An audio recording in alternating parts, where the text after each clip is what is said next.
Few seconds. All right.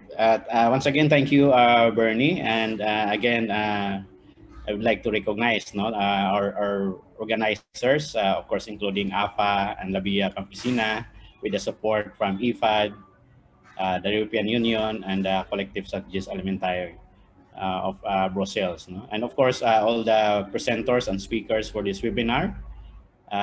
We have overlapped or extended our time, but I understand that all presentations are quite interesting, no? And we know that we learn a lot from the presentations. Uh, my role is to present the summary of key takeaways and recommendations, and we have learned and heard and saw the presentations from DTI, from Rodi of SEWA, from FSDC. In FSDC, they have their production brand, they have their marketing brand, as well as their distribution brand. We have also heard from Korea, Nongyok, of the National Agricultural Cooperative Federations of Korea. We have learned development plans of Agrico PH. They're still on the development stage of branding, and also the experience from Nepal. No? As you can see in the presentation, they have this cooperatives tea. No? So thank you once again to all the speakers and presenters. I have took note of the learnings, no, on the operation sides, and there are a number of them. But one major theme is in branding, innovation is a key. No? Given the fast changing environment, especially we're now in a COVID pandemic or crisis. The challenge now is how to innovate and move forward with all the given restrictions, limitations brought about by the crisis. So cooperatives and farmers organizations really need to innovate to be able to promote the farmers' products. In branding, we also need to consider the cost of brand development and the technical support necessary to back up the requirements, no, in the promotion of branding. We need also to address, no, the requirement for production volume, but at the same time ensuring quality, to better provide good offer, to the clients and consumers. And another key lesson is that marketing and documentation is vital. We heard from FSDC about the story behind the brand, the story behind the logo, and also from Korea, no, from NECF. These are crucial stories, no, behind the brand itself. Agrico PH and even in Korea, they have a collective branding as against the individual branding. There are pros and cons, and this was also raised by CSA, like while coming up with a common or collective brand, it is good, but not also giving up the identity of the local production groups, no, or the farmers organizations or agriculture cooperatives. The brand itself can be institutional, as we have seen from in ECF, or it can be per commodity. Like they have this a brand on eggplant. No, I took note of that Cuban Bora or Gold Purple for the eggplant. No, so it can be commodity-based brand.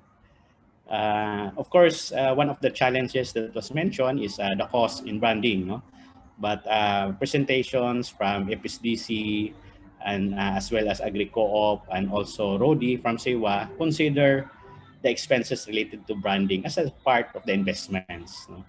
And it is also crucial, as also shown by the Rodi SEWA experience, the tapping members as distribution channels, and also to create their own platforms, like the Piling Pinoy of FSDC, rather than linking to the mainstream, like the Lazada digital platform. They created their own Piling Pinoy digital platform. So these are some of the learnings on the operation side. And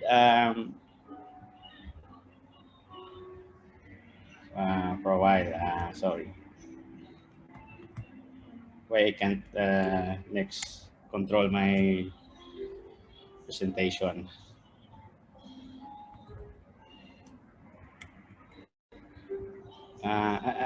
Amir, can you help me or Johnny? Can Mm, you? I wonder what happened to my laptop.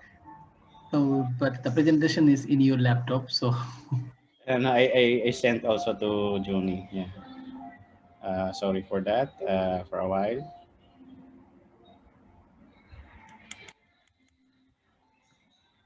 Johnny, a few seconds. No, sorry for that. Yeah. Okay. Thank you.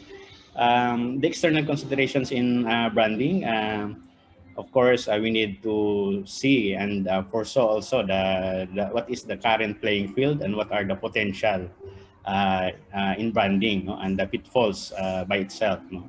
There are a lot of challenges as mentioned by our several speakers, and one of these challenges is how to have this market share analytics, no, to compete with other brands. No, there are a number of other brands, not only competition from within, no, even from the cooperative or farmers organizations themselves, but also from the other competitors.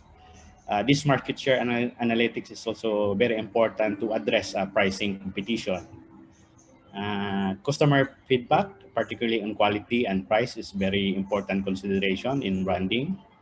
And AgriCO-PH mentioned that people don't just buy products, they buy also brands. No, as some of the experts say that 23% of the increase in revenue is because of the brand itself.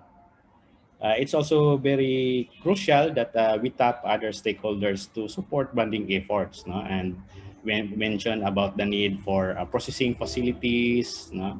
DTI shared about the shared service facilities, no? The technical support necessary to support and implement the branding efforts, especially for agri-co-ops, no? That are still on the startup on this. No? So tapping other stakeholders is very crucial, which actually lead to a general key takeaways on policy development and program implementation. One is how we be able to engage public-private partnership, partnering with government agencies like DTI and donors like IFAD, EU. They have country programs. I'm sure that the farmers organization and cooperatives know, no, of the country programs, and it's very important to engage with them, no, directly, no, like we have in the Philippines supported by IFAD on rapid program, and this is also involves value chain development, and also not only with government agencies but private sector, no, consolidators, business innovators, NGOs, agri agencies, no. Of course, the ideal one is for the cooperative itself to be part and take a key role in the whole process of the value chain. No? But there are certain realities and limitations. And from that realities and limitations, we can identify the key roles. No? Just agree on the key roles and untap these other sectors to be able to maximize and bring additional income to the farmers by providing value addition to their products. We need also to address challenges on the legal requirements. As CTSF mentioned about limitations and challenge on the registration of cooperatives. We also discuss about product registration, certification from regulators, as well as from third-party certification. So this is crucial, no, in moving forward our branding concepts and branding strategies.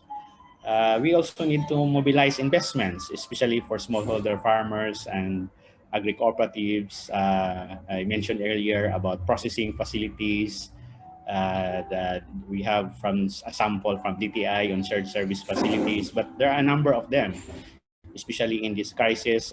Farmers organizations and cooperatives need more investments on storage, no, other facilities, warehouses, etc. And also investments to address limitations on the capacities, business planning, governance, and management, and not only tapping these investments outside or externally, but also internally. FSDC mentioned about, and also AgriCO-PH, no, mentioned about tapping internal resources from their share capital, from support from their member organizations to address gaps on investment requirements. Another key issue or concern is on the development of branding, not only at commodity specific, but also at the per region or country of origin. It was mentioned by NECF, by Mr. Guansu, that even local government units help promote branding at their respective local government. And also by Chris about having a packaging that also indicates the cooperative name, the producer, and also the location or the geographic site where these products or commodities are being packaged. So these are the key takeaways and recommendations. And but I hope you'll be able to share with these key takeaways. But I also encourage you to post your takeaways and lessons learned, and also recommendations that will be posted later. With that, I thank you for listening, and congratulations to the speakers as well as to all the participants for hearing and providing time to hear and learn from this webinar on marketing farmers products. Thank you, and back to you, Bernie.